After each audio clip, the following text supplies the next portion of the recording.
What is it about men in positions of high power who seem to risk family and career just for another woman? I mean, JFK, Eisenhower, Clinton, Schwarzenegger, John Edwards, Newt Gingrich, Antonio Villaraigosa.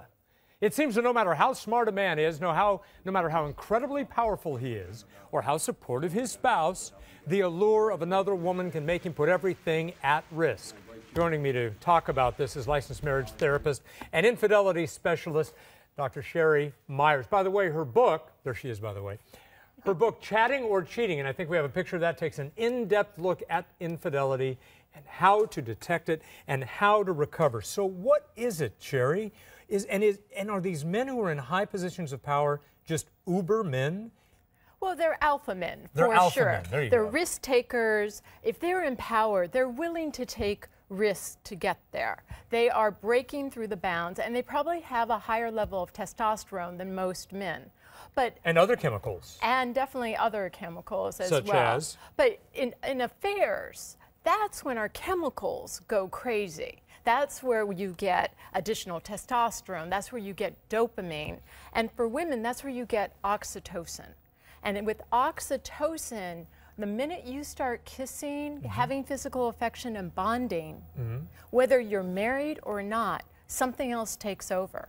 And my guess is, with Broadwell and General Petraeus, something else took over. There are chemicals. Okay, let me touch on Broadwell for a minute. I was going to stick to Petraeus, and before we go to the other video, here Broadwell is accomplished, very smart, in the military reserves, and yet when push comes to shove, she acts like a schoolgirl and says, hey, stay away from my man. Well, what's up with that? She had a crush, because the oxytocin was flowing in her.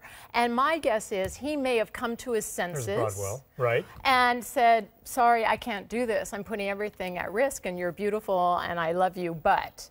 And she was going through withdrawal. Now, back to Petraeus. I think most of us think that people in high positions of power probably feel quite good about themselves, but are they as insecure as the rest of us?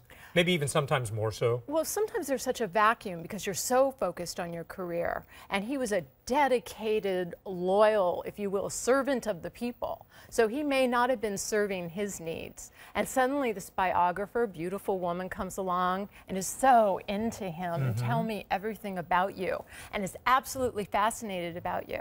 And he was probably starting to feel like a man. Yeah, he was. Again. People were validating. Somebody was validating him, paying attention to him. And his sexuality, All right, not just his power. Now let's look at the woman whose job that was to pay attention to him and to validate him, and that would be his wife, Holly. And she was accomplished in her own right. Mrs. Petraeus, been married. They had 2 grown sons. She was working for the Consumer Protection Agency. I think we have video of her. So what was wrong with her? Well, 38 years of marriage. And marriage needs time, attention, appreciation, and energy. And you're 2 busy career people. Who has time? So they definitely had commitment. They definitely held hands through it all. And my hope for both of them is that she's going to find a place of forgiveness, and they're going to find a way to hold hands through this. Now we're looking at Jill Kelly. So this is the woman who was in Tampa. This is the woman who was friends with the Petraeuses.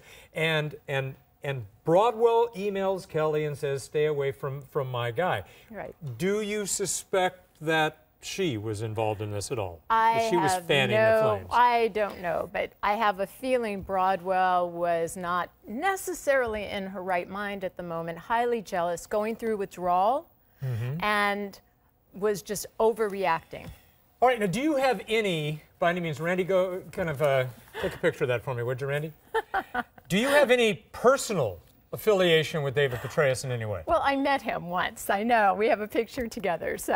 All right, and not that as a therapist you would be able to. Hopefully, I won't get any evil emails. Not as a therapist that you would have any ability to glean much from a handshake and a picture, but did you? Is he charismatic? He is wonderful. You feel his presence and his kindness. I felt a very kind, gentle man. Actually, I was quite impressed with meeting him. What's your advice for the Petraeuses? Close doors, close off the news, look in each other's eyes and say, is this worth fighting for? She's going to have to find that place of understanding. They're going to have to look at the loopholes that caused this in their relationship, and they have to make a commitment to once again focus on each other and rebuilding their relationship together. All right, back to your book, Chatting or Cheating, by Dr. Sheri Meyers. There it is right there. Sheri, thanks very much for being here. Thank you so much. It was wonderful. All right.